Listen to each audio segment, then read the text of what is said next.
সালাম আলাইকুম রহমতুল্লাহ। আজকে ল অফ লিমিটেশন 1908 সাল ল অফ তামাদি আইনের 4-5টা সেকশন সম্পর্কে একটু মেন জিনিসটা একটু বলবো। সেটা হলো সেকশন 3-তে হলো খারিজ, সেকশন 3-তে গেল খারিজ হয়ে যায়, খারিজের মামলা খারিজ। সেকশন 4-এর মূল কথা হলো সেকশন 4-এ যখন কোর্ট যখন বন্ধ থাকবে অর্থাৎ আদালত বন্ধ থাকার দিনগুলোতে তামাদি আইন থেকে বাদ এগুলো গণনা করা হবে না, মানে এগুলো তামাদি আইন থেকে বাদ যাবে না। সেকশন 5 হলো বিলম্ব মকুব, মানে অসুস্থতা, দায়িত্বতা, অশিক্ষিত বা আইনজীবীর কোনো অক্ষমতা অথবা অনিচ্ছাকৃত ভুল, এগুলা আইন থেকে তামাদি আইন থেকে বাদ যাবে। মানে এগুলো হলো মেইন সেকশন 5-এর মেইন কথা। সেকশন 6 হলো আইনগত কোনো অপারগতা, আইনগত লিগালি ডিসেবল, যেমন কেউ ইনসেন মাইনর হতে পারে, কেউ পাগল হতে পারে, ইডিয়েট হতে পারে, এগুলা কী করবে, এগুলা ডিগ্রিদারি যদি হয় তাহলে এগুলা মূল মামলা এবং ডিগ্রিদারির ক্ষেত্রে স্বাভাবিক সময়টা প্রযোজ্য হবে না, যদি তারা এই 3-4টা ক্রাইটেরিয়া কভার করে। একটা হলো ইডিয়েট, ইনসেন, মাইনর এবং লিগালি ডিসেবল, তাইলে মূল মামলা এবং ডিগ্রিদারির ক্ষেত্রে এই সময়সীমাটা প্রযোজ্য হবে না। সেকশন 6-এ। সেকশন 7-এ বলা হয়েছে যে একের অধিক যদি মামলার বাদী হয়ে থাকে, এদের মধ্যে যদি একজন অসুস্থ হয়ে থাকে, সেক্ষেত্রে কীভাবে ওই মামলার সময়সীমাটা গণনা করা হবে সেটা সম্পর্কে বিবরণ দেওয়া হয়েছে। সেকশন 8-এ বলা হয়েছে একটা যদি অক্ষমতা, আইনি অক্ষমতার কারণে মামলা করা সময়সীমাটা বৃদ্ধি করতে পারবে কিনা, এটা একটা প্রধান আইনি বাধা থাকতে পারে, বাধ্যবাধকতা। এটা মূলত 6-7 ধারার প্রদত্ত সুবিধা বাদ দিয়া, মানে প্রদত্ত সুবিধা বাদ দিয়া বিশেষ করে আইনি বাধা যেটা আর কি, 7 ধারাটা হলো মেন, হলো আইনি বাধা। মানে যদি কেউ অসুস্থ হয়, মানে এই বাদীদের মধ্যে যদি একজন অসুস্থ, তাহলে গণনাটা কীভাবে হবে, তামাদি আইনটা কাউন্ট কীভাবে হবে সেটা বিবরণ। আর সেকশন 9 হলো সময়ের চলমান প্রবহমান, অর্থাৎ কোনো ব্যক্তি যদি লিগেলি মাইনর, ডিসেবল অথবা ইনসেন, ইডিয়েট, পাগল আর নাবালক অথবা জড়বুদ্ধি সম্পন্ন হয়, তখন সে কখনো যদি এর মধ্যে সুস্থ হয়ে যায় মামলা চলাচল, তখন তামাদি আইন মেয়াদ বন্ধ হবে না। বিশেষ ব্যতিক্রম আছে, যেমন দানাদার যদি লেটার অফ অ্যাডমিনিস্ট্রেশনের মাধ্যমে সম্পত্তি দেখভালের ব্যবস্থা নেওয়ার দায়িত্ব অর্পণ করে, তাহলে যতদিন দায়িত্ব অব্যাহত থাকবে ততদিন তামাদি মেয়াদ বন্ধ থাকবে। সেকশন 9-এ আরেকটা আছে, তামাদি মেয়াদ বন্ধ থাকবে। পাওনাদার দানারকে যারা দাঁত দিবেন তখন একটু লেটার অফ অ্যাডমিনিস্ট্রেশনের মাধ্যমে তামাদি গণনা করতে হবে। লেটার অফ অ্যাডমিনিস্ট্রেশনের অসুস্থকালীন সময় যে সম্পত্তি দেখভালের দায়িত্ব দেওয়া হয়, বাদী যদি সম্পত্তি দেখভালের দায়িত্ব দেওয়া হয়, তখনও এটাও লেটার অফ অ্যাডমিনিস্ট্রেশনের মাধ্যমে সময়সীমা বন্ধ থাকবে ওই সময়টা। বাদী আবার সুস্থ হলে বা আসলে তখন আবার তামাদি আইন গণনা শুরু হবে। ধারা 8-এ একটা এক্সেপশন, সেগুলো 3 বছর ম্যাক্সিমাম টাইম। আর মাইনর ইডিয়েটের ক্ষেত্রে মোর দেন 3 ইয়ার্স হতে পারে, সেক্ষেত্রে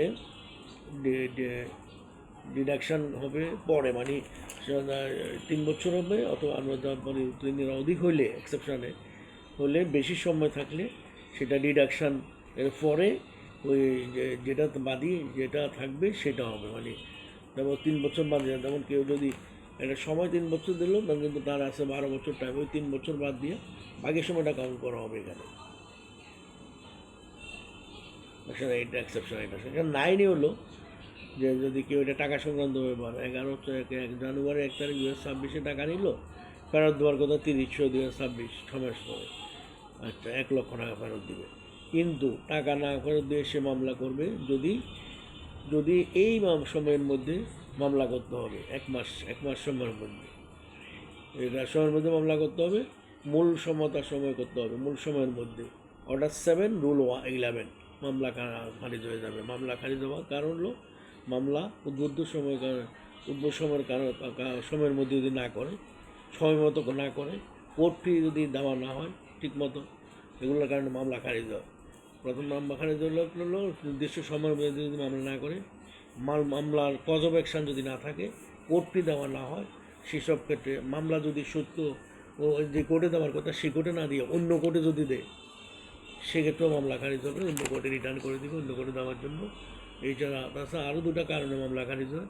অর্ডার 9 রুল 2 সাবসেকশন 3, এই কারণে মামলা খারিজ হয় যে অর্ডার 9 রুল 2-তে দেখা যাচ্ছে মামলা খারিজ হয় যখন হওয়ার কারণ তখন করার সুযোগ নেই, মানে ওই যখন মামলা খারিজ দেওয়ার কথা ছিল ওই সময়ের মধ্যে দেয় নাই, তখন যে সময়ের মধ্যে দিচ্ছে সেটা মামলা করার আর সুযোগ নেই, পুনরায় মামলা করার কোনো সুযোগ নাই। সেটা বাদী বিবাদীর অনুপস্থিতির কারণে মামলা খারিজ হতে পারে, বাদীও নাই বিবাদীও নাই, তোমরা মামলা খারিজ হতে পারে। জুরিসপ্রুডেন্সের মূল আইনে বলা হয় যে আদর্শিক আইন, যেটা যত সময় নেবে লোনের ক্ষেত্রেও যিনি লোন দিয়েছেন তিনি যদি লোন পরিশোধ না করে, লোনদাতা যদি সময় মামলা তত সময় বাড়তে থাকবে, যদি লোনের সময় নেয় তখন মামলার সময় তত সময় বাড়তে থাকবে। সুতরাং আমরা এখানে 10 পর্যন্ত একটা ধারা, এটা 9 এবং ধারা 3, 4, 5, 6, 7, 8, 9 কিছু এক্সেপশনাল এবং 9 ধারার বিশেষ করে টাকা সংক্রান্ত একটা ব্যাপার আলাপ করলাম। ধারা 12 হলো আপিল রিভিশন করার সুযোগ আছে, এটা নির্দিষ্ট মেয়াদের মাধ্যমে, যদি ওই সময়ের মধ্যে আপিল করতে হয়। কিন্তু আপিল করার জন্য যে রেডি আছে কিন্তু মামলার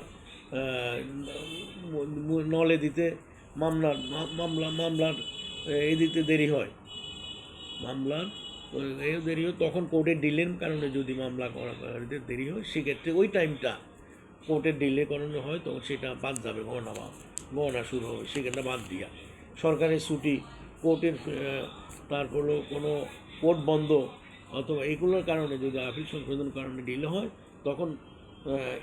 তখন এটার পক্ষেও কারণ মামলা দেরি হয়, তখন এটাও বন্ধ থাকবে। কোর্ট বন্ধ হয়তো বৃহস্পতিবার, নেক্সট ওয়ার্কিং রবিবার, আবার অবকাশকালীন ছুটি হলো, এসব কারণে যদি অথবা নকল উঠাতে যে টাইমটা লাগে বা ওই যে ওখান থেকে মামলার যে নকল অথবা ডিগ্রি যে কাগজ রায় উঠাইতে অথবা ডিগ্রি উঠাইতে যে সময়টা 7 দিন 10 দিন, ওই সময়টাও বাদ যাবে আমাদের এলাকায়। সুতরাং আমরা কিছু 3, 4, 5, 6, 7, 8, 9 এগুলো আলাপ করছি, এগুলো আরও ডিটেলস আলাপ করার পরবর্তীতে সেকেন্ড বা ফাইনাল স্টুডেন্টের জন্য এই ভিডিও লিঙ্কটা দেওয়া হলো। ভালো থাকবে, সুস্থ থাকবে। আসসালামু আলাইকুম রহমতুল্লাহ।